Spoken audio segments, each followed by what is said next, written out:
Hello, everybody, and welcome. Today is February 21st, 2020. Welcome to today's episode of Stocks for Breakfast. Today, we're going to talk about something that everybody wants to talk about, and that is trading Tesla. Today, we're going to put a little twist on it, though. We're going to talk about day trading Tesla. If you like today's video, make sure you scroll down and click subscribe so you get updates for when the new episodes are coming out, especially if you click the alert button. So we're going to get right into the charts. Let me share what's going on here. Okay, so obviously Tesla here is in a raging bull market like the rest of the market. Some people are amazed at what's going on in the stock, but it really doesn't matter. It's going up. You start short selling the stock on the daily charts, you're going to end up getting your head taken off if you haven't had that done already. The problem now is we're starting to see a lot of these indecision type candles where it's not as clear as it was heading into this type of price action. In my opinion, this is really where the end of the solid real buying is.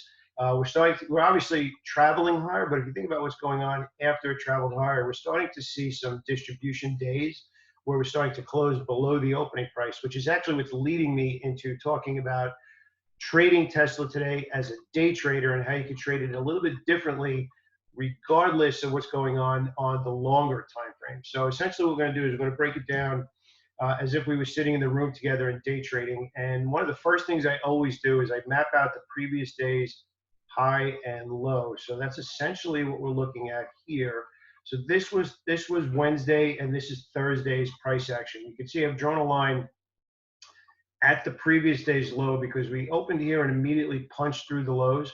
So the second lines that I'd be drawing is around the opening price. So if you're in the coaching program, you know what I'm talking about. The opening window, that opening range breakout, is a monster part of the day to determine the trend for the day. So we have the opening price and then the opening price breakout. Now, again, I want to be very clear here. We're not talking about Tesla on the longer time frame. I'm specifically talking about day trading Tesla right now and using our tape reading skills to determine if Tesla is a long or a short just for that day. Absolutely a better long because of the longer term bullish order flow. However, if you're nimble and looking to trade a stock that has monster moves and you're disciplined, that's a very big key. You can day trade stocks like this. And if you caught yesterday's afternoon email, you'll on the Smart Money Alerts, make sure you sign up for that. I have the link below the video. You'll see that we actually called a $4 move in Apple yesterday afternoon.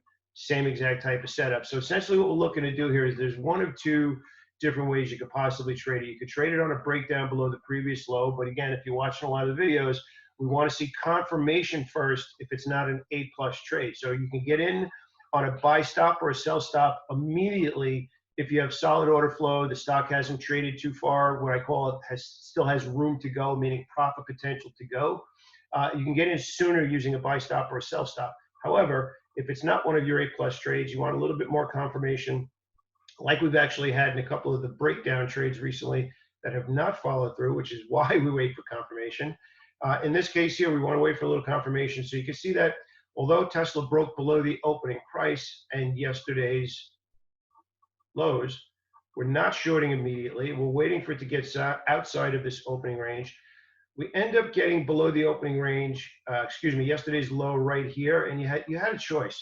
You had a choice. You could trade the first close below the previous day's low, or you could drop down onto a shorter time frame and look for a different signal, which would have been actually this candle right here, but that didn't even trigger a signal either. So you had an interesting setup here in Tesla. It became a day trading short when it broke yesterday's low and when it broke the opening range. That's the key here, is the opening range. So this is the high and the low of the opening 15-minute window. You want to trade the first close outside that window, or a little more aggressively the first close below yesterday's low. So this is the aggressive trade here, this red candle, not the green one, the red one. You would have ended up trading here as a breakdown below the opening range, which was already below the open. However, you got this monster move to the downside, and it became a little bit oversold at that point. But that's not really the lesson I want to give you.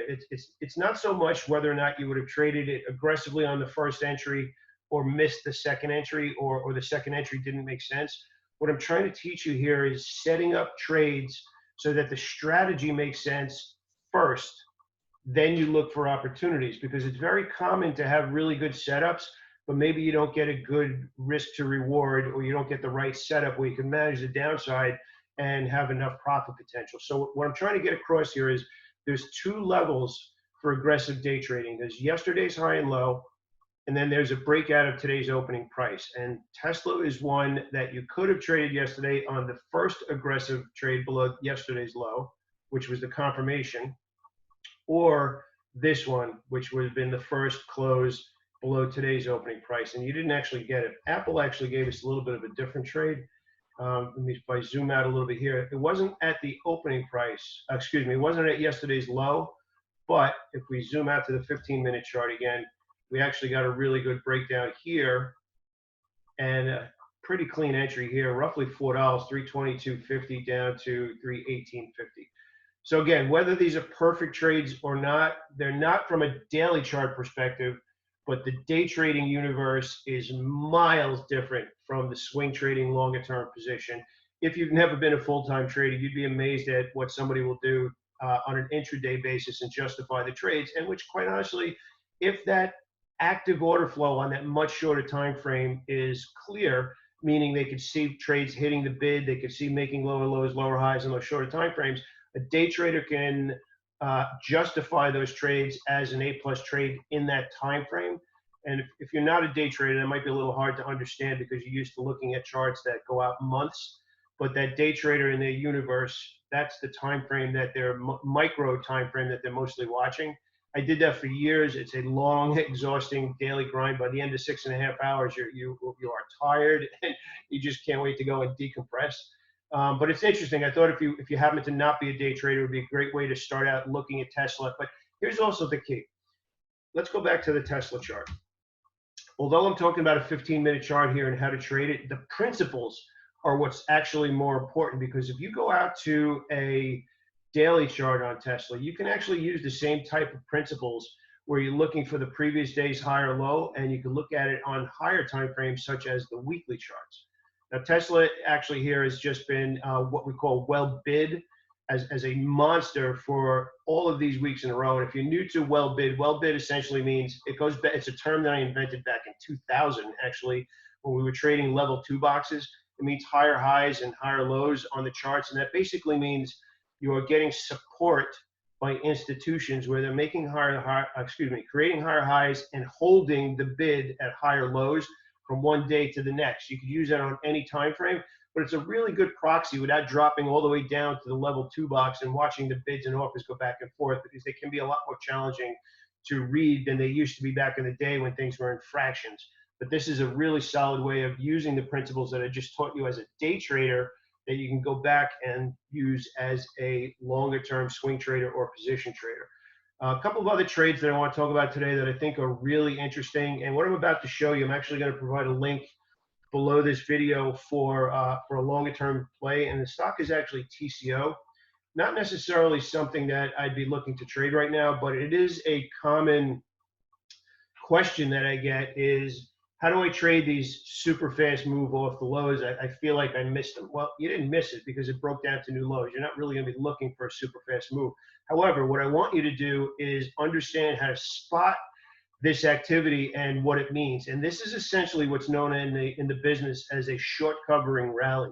A short covering rally typically is after a prolonged downtrend, you get a really fast move to the upside. Now, the reason it's called a short covering rally versus a rally is because when it happens, which in this case is after bearish order flow, shorts cover their positions, which means to get out of a short position, if you're not used to shorting, you are essentially betting the stock will go down.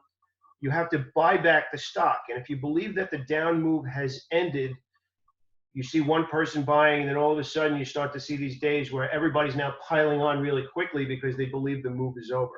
Now, how do you trade a short covering rally? Well, as far as the A-plus perfect trade part of it, it's still a long-term downtrend. So you're not really looking to get long. It's really more, if you happen to be short already, are you getting out of it? So the key price action here to look to see where the next move is going to end up being, if we pause and go sideways, that will imply that the down move is over. but these more often than not have a violent move back to the downside because it was short covering and not new buying. So I want to make that distinction. Short covering means you're getting out of a short position. New buying means you're initiating a new long. So if we start to go sideways here, the selling is done, and now we can start to look for new buying. So I thought it was kind of interesting. I have a new video, older video that I'll post below here, and you can take a look at it. Which the opposite of this right now is something that has been out of favor for a long time, and it's TLRY.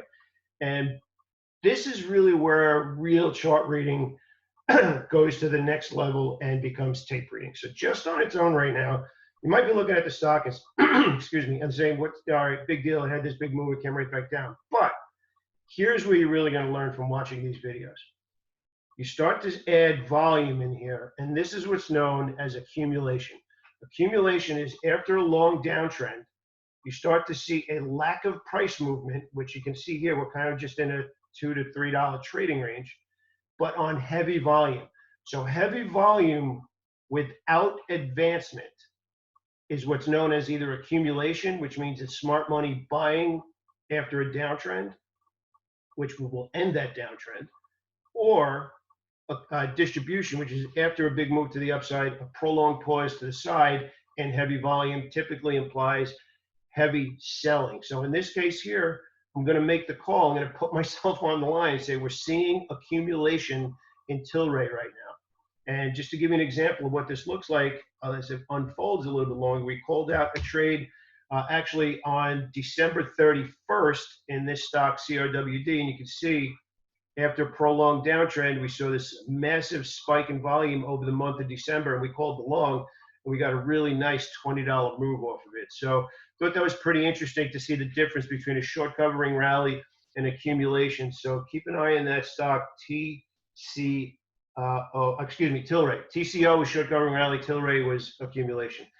Something else I want to talk about is Adobe. This stock has actually been on fire, obviously, going back all the way back to last October. You can see that I had a longer term uptrend here, just drawing my simple lines. And 360 would be the area if you did not make an adjustment to compensate for the stock taking off.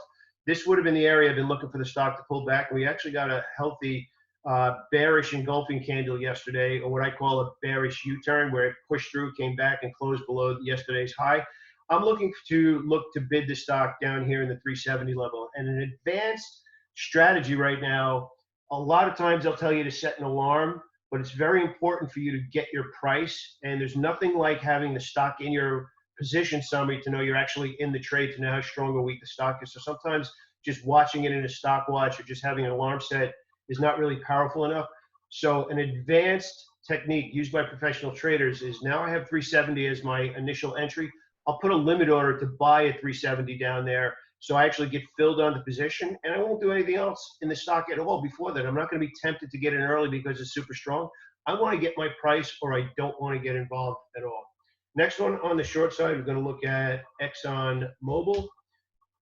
And Exxon is actually something that we're going to talk about as a relative strength, relative weakness play. If you've watched some of the videos before, you know that I'm really, really big on paying attention to something different from what's going on in the market. So longer term, the market's obviously in a strong bullish trend, and we have a descending wedge, or whatever the heck you want to call it here, where it just keeps making lower lows, lower highs, but holding this support here basically at $60, up above or below $60 a little bit. So this is relative weakness where we're looking to short it, but now taking this step a little bit deeper, are we seeing heavier volume? We kind of did. I mean, obviously this whole push down we did, but it's pretty consistent across the board. But look at the volume here compared to here. So we have a choice to make here. From a trade management perspective, do we short sell as soon as it breaks down out of this, or because it's in a consistent downtrend, or do we wait for confirmation? Just looking at the charts, you short sell immediately, but adding volume and adding our tape reading skills, we got a little bit of accumulation because volume has spiked in the last 2 weeks after this move to the downside. So what I'd like to do here is I'd like to see at least one solid push down, what I call a fuel energy candlestick, which is a big red candlestick with heavy volume that closes below that. Then the next day after that, I'd be looking to initiate a new short sale. So I'd want a little bit of confirmation. Now, what we'd be paying attention to also, which I think I mentioned 2 days ago, is if you break down or break out and then the next candle is an inside candle, that's typically a false breakout. So if we get the energy candlestick that we want and we follow it with an inside candlestick, we're not going to short it. So you can kind of see that's actually here where we actually broke out and then this next candlestick turned into an inside candlestick. So a lot to think about, really solid bearish order flow here, but more going on behind the scenes. I like the short, but I need to get certain type of price action. On the excuse me, on the opposite side of that, yesterday the market got hit a little bit, kind of drifted back higher, but overall, even though it finished in a melted candle, we had a lot heavier volume in the SPY. And again, we're going to add that volume criteria in there just as a scan. You can see here on the bottom, much heavier volume on the short side, although it finished, as we've been saying, in a melted candle. So relatively speaking, the market was weak yesterday. We actually had well offered now, which is lower lows, lower highs, and it looks like the future is going to open lower today. But I want to know what stocks were strong yesterday relative to the market getting hammered. So that should always be one of the immediate short-term scans that you run. So we're going to take a look at some of those stocks that actually closed strong yesterday and some opportunities. So Cardinal Health obviously closed on the highs, looking for another breakout level. GRUB is actually what we would call close to a saturation play right now. And that's going out to my buddy John Williams. So John, if you're watching this, this is one of the setups that it's a very advanced setup. You have to be in the coaching program. I can't describe it here because you really need to understand the full setup. But John, we actually have closing in on 59 here, well bid 3 days in a row now, closing strong on the highs, monster candle yesterday, energy candlestick yesterday. So we're looking for that push higher to fail in this particular case. However, from a longer term perspective, we're looking for it to hold over 60. Next, we have FedEx. Obviously, nice solid move with the market being really weak again yesterday. So we're looking for relative strength plays. However, FedEx is not a trade today. It's a trade to put in your trading journal because of all this resistance. It's gotten up here multiple times and failed. So we don't want to be the last person buying where everybody else is looking to sell. Now we're above 168 is the next trade in FedEx. But again, this is really more the strategy behind what we're looking at. Lowe's actually breaking out as well. So Lowe's and Home Depot are actually both very strong right now, which should not shock anybody because we're only a couple of months away from spring. You want to get involved with these stocks before that revenue kicks in. And the last one that we're looking at is BBBY, which also broke out to new highs yesterday. So these last stocks that we just gave you are relative strength plays that showed buying pressure with the market being weak yesterday. So that's today's Stocks for Breakfast. I'm Pete Renzulli. If you like the video, absolutely click subscribe below. Have a great weekend. I will speak to you soon.